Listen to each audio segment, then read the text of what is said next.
पहला प्रश्न है, लॉटरी रेगुलेशन एक्ट किस वर्ष पारित किया गया था? ठीक है, तो देखिए लॉटरी क्या है? लॉटरी एक तरीके का जुआ ही है जो दुनिया भर में लोकप्रिय था पहले, लेकिन यह भी एक प्रकार का जुआ ही है।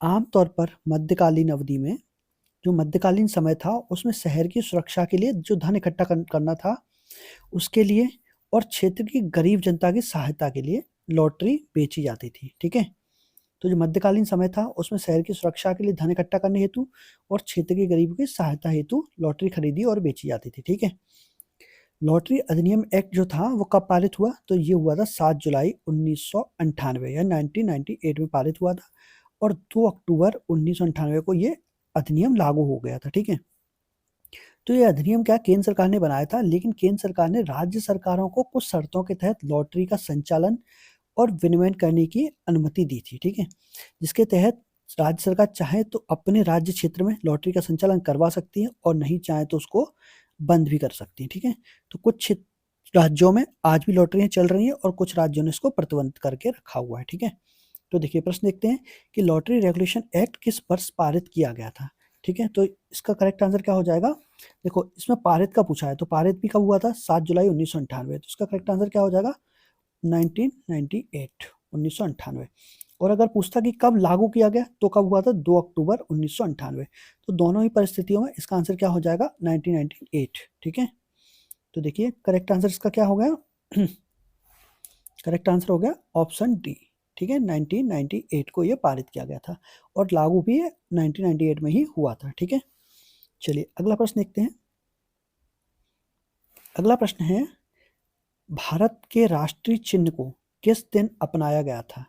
तो भारत के राष्ट्रीय चिन्ह को किस दिन अपनाया गया था? ठीक है, तो भारत का जो राष्ट्रीय चिन्ह है उसको 26 जनवरी 1950 को अपनाया गया। यह चिन्ह जो है ये उत्तर प्रदेश के सारनाथ में स्थित अशोक स्तंभ के आधार पर बना हुआ है। ठीक है, वहीं से इसको लिया गया है। जो राष्ट्रीय प्रतीक है ये शक्ति का प्रतीक माना जाता है। ठीक है, एक राष्ट्र का राष्ट्रीय प्रतीक एक मुहर होती है जिसका उपयोग आधिकारिक उद्देश्यों के लिए किया जाता है। यह सर्वोच्च सम्मान और निष्ठा का आदेश देता है। तो प्रश्न क्या है? भारत के राष्ट्रीय चिन्ह को किस दिन अपनाया गया था? तो इसका करेक्ट आंसर क्या हो जाएगा? 26 जनवरी 1950, यानी ऑप्शन 20 का सही आंसर हो जाएगा। ठीक है, 26 जनवरी 1950 को राष्ट्रीय चिन्ह को अपनाया गया था। ठीक है, चलिए अगला प्रश्न देखते हैं। अगला प्रश्न है, रिंग रिंग ऑफ फायर, या रिंग 2 बार लिख गया है, तो ये लिखा है रिंग ऑफ फायर को आप निम्नलिखित में से किस महासागर से संबद्ध करेंगे? ठीक है, तो देखिए चलिए देखते हैं थोड़ा सा। देखिए रिंग ऑफ फायर ये प्रशांत महासागर के चारों ओर का एक क्षेत्र है। तो ये कौन से महासागर से संबंधित है? तो यह प्रशांत महासागर से संबंधित है।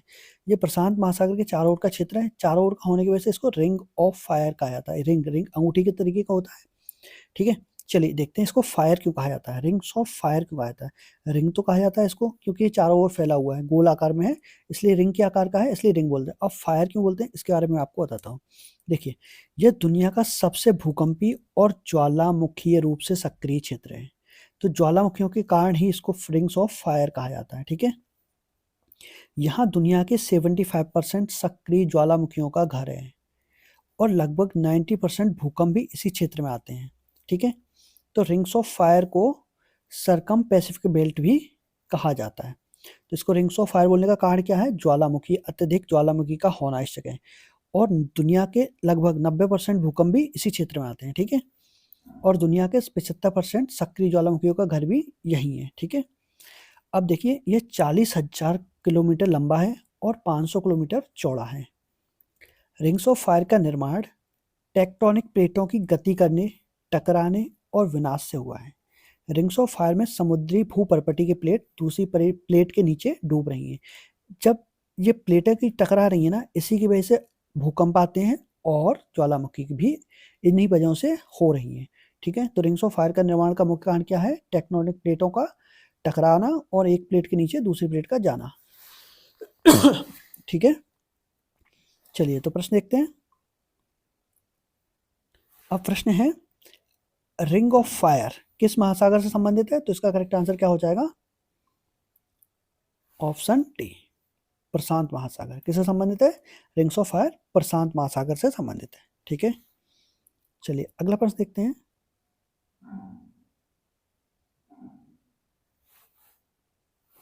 अगला प्रश्न है, रामसर कन्वेंशन के अनुसार निम्नलिखित में से कौन सा विश्व आर्द्रभूमि दिवस है? ठीक है, तो चलिए थोड़ी सी जानकारी देख लेते हैं इसके बारे में कि आर्द्रभूमि क्या होता है और ये क्यों मनाया जाता है। ठीक है, देखिए, आर्द्रभूमि या वेटलैंड्स एक ऐसी भूमि होती है जो स्थायी या अस्थायी रूप से जल से भरी रहती है, परमानेंट या टेम्परेरी रूप से पानी से भरी रहती है। ठीक है, इसमें क्या रहती है? दलदल, झीलें, नदी के किनारे, खारे पानी के क्षेत्र जैसे मैंग्रोव और जलाशय, ये इसमें शामिल रहते हैं। किसमें? वेटलैंड या आर्द्रभूमि में। ठीक है, जो विश्व आर्द्रभूमि दिवस है ये एक पर्यावरणीय उत्सव है। ठीक है, विश्व आर्द्रभूमि दिवस हर साल 2 फरवरी को मनाया जाता है। ठीक है, कब मनाया जाता है? ये 2 फरवरी को मनाया जाता है।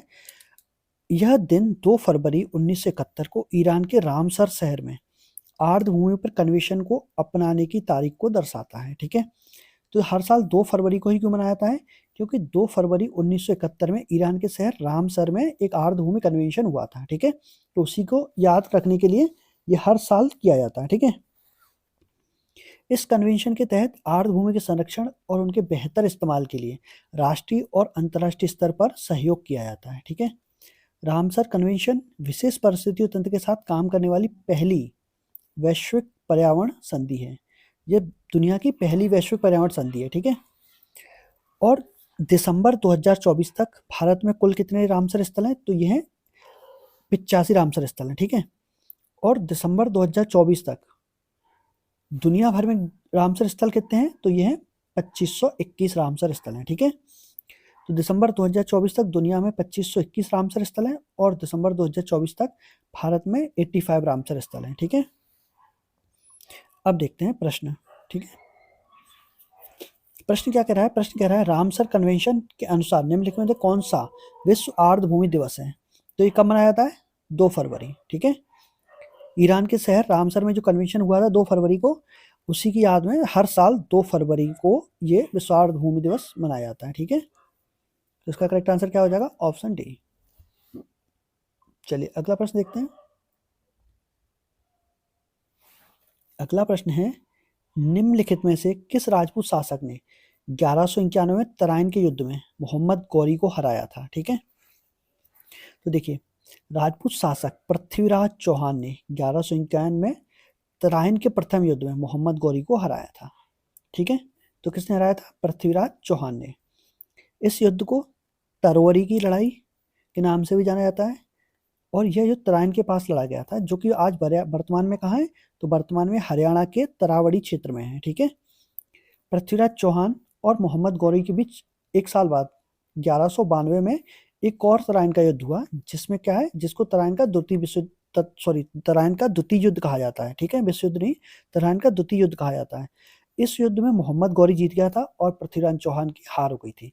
तो तराइन के पहले युद्ध में पृथ्वीराज चौहान की विजय हुई थी और तराइन के दूसरे युद्ध में मोहम्मद गौरी ने पृथ्वीराज चौहान को हरा दिया था। ठीक है, तो पहला युद्ध कब हुआ था? 1191 में, और दूसरा कब हुआ? एक साल बाद 1192 में। तो ठीक है, तो इस प्रश्न में क्या पूछ रहा है कि 1191 तराइन के प्रथम युद्ध में मोहम्मद गौरी को किसने हराया था? तो किसने हराया था? पृथ्वीराज चौहान ने। ठीक है, तो इसका करेक्ट आंसर क्या हो जाएगा? पृथ्वीराज चौहान। चलिए अगला प्रश्न देखते हैं। अगला प्रश्न है, निकोबार द्वीप समूह की जनजातियां ... के दौरान परिवार के मुखिया की दिवंगत आत्मा को श्रद्धांजलि अर्पित करती हैं। ठीक है, तो देखिए, जो निकोबार द्वीप समूह की जनजातियां हैं, ये ओशवरी पर्व के दौरान परिवार की मुखिया की दिवंगत आत्मा को श्रद्धांजलि अर्पित करती हैं। तो कब करती हैं ये? तो ये ओशवरी पर्व के दौरान करती हैं। ठीक है, तो इसका करेक्ट आंसर क्या हो जाएगा? ओशवरी पर्व। देखिए, अंडमान निकोबार द्वीप समूह में का जो नृत्य है, ये एक मनोरम देसी नृत्य है। यह नृत्य घर के मृत मुखिया को समर्पित है। ठीक है, इसमें क्या होता है? चांदनी में लहराते ताड़ के वृक्षों के तले रात पर यह नृत्य चलता है।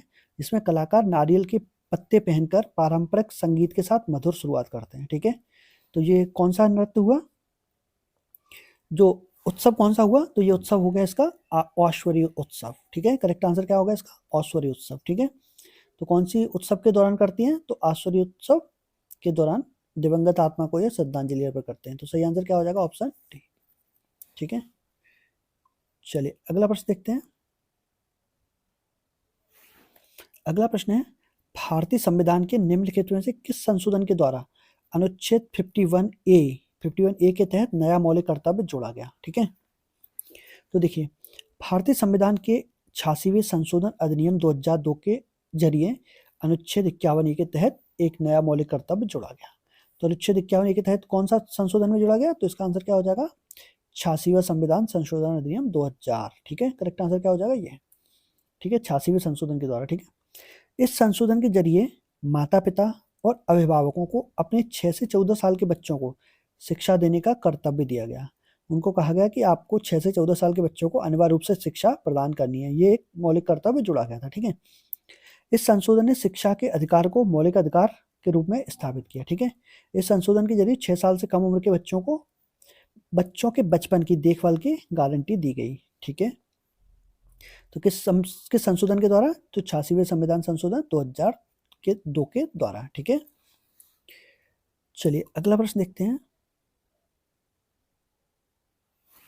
अगला प्रश्न है, भूगोल का जनक किसे कहा जाता है या किसे माना जाता है? ठीक है, तो एरिस्टोस्थनीज थे, उनको भूगोल का जनक माना जाता है। ठीक है, यह एक प्राचीन यूनानी भूगोल शास्त्री, खगोल शास्त्री और गणितज्ञ थे। ठीक है, इन्होंने पृथ्वी की परिधि की सही गणना की थी, वो भी मिस्र को छोड़े बिना, यानी मिस्र से कहीं भी नहीं गए और फिर भी इन्होंने पृथ्वी की परिधि की एकदम सही गणना कर दी थी।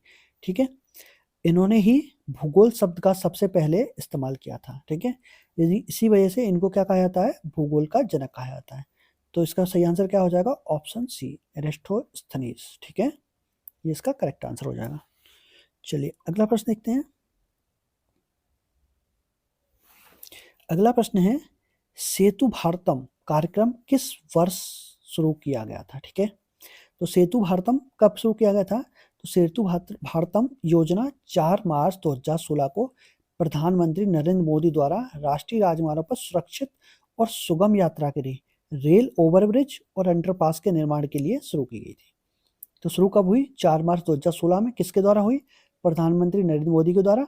और किस लिए हुई? तो राष्ट्रीय राजमार्गों पर सुरक्षा और सुगम यातायात के लिए, रेल के ऊपर जो रेल की पटरियां हैं उनके ऊपर ओवर ब्रिज और अंडर ब्रिज बनाने के लिए, अंडरपास के लिए निर्माण के लिए योजना शुरू की गई। ठीक है, यह योजना सभी राष्ट्रीय राजमार्गों को रेलवे लेवल क्रॉसिंग से मुक्त करने के लिए शुरू की गई थी, ताकि बार बार होने वाली सड़क दुर्घटनाओं और समपारों पर जनमाल या जान या माल की हानि ना हो, उसको रोका जा सके। ठीक है, और सबसे ज़्यादा अगर कोई दुर्घटना होती थी उसका कारण था मानव रहित रेलवे क्रॉसिंग।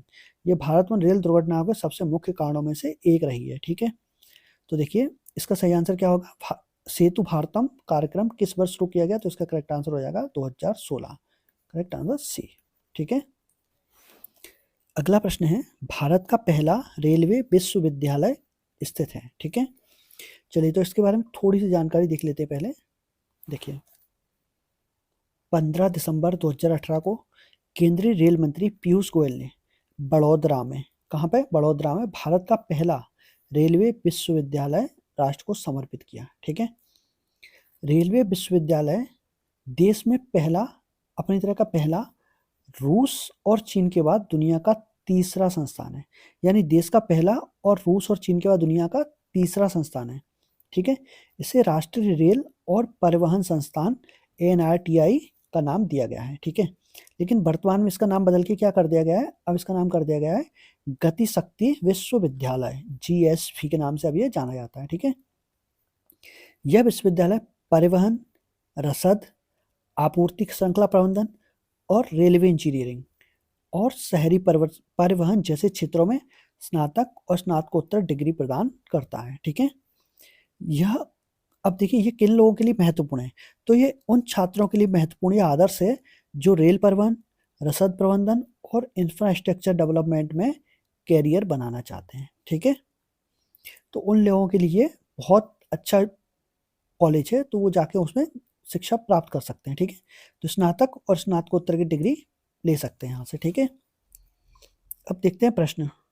तो क्या प्रश्न क्या है? भारत का पहला रेलवे विश्वविद्यालय कहाँ स्थित है? तो इसका करेक्ट आंसर क्या हो जाएगा? बड़ौदा, गुजरात। ठीक है, तो पहला कहाँ पे है? बड़ौदा, गुजरात, ये इसका करेक्ट आंसर है, ऑप्शन सी। तो ये थे 10 ओल्ड क्वेश्चन पेपर से लिए गए प्रश्न। मैंने इनको आपको विश्लेषण के साथ बताया है, तो आप इनके नोट्स बनाइए, और मेरे वीडियो अगर अच्छा लग रहा है तो इसको लाइक, और अगर पहली बार देख रहे हैं तो सब्सक्राइब करना ना भूलें, और दोस्तों के साथ शेयर भी करें।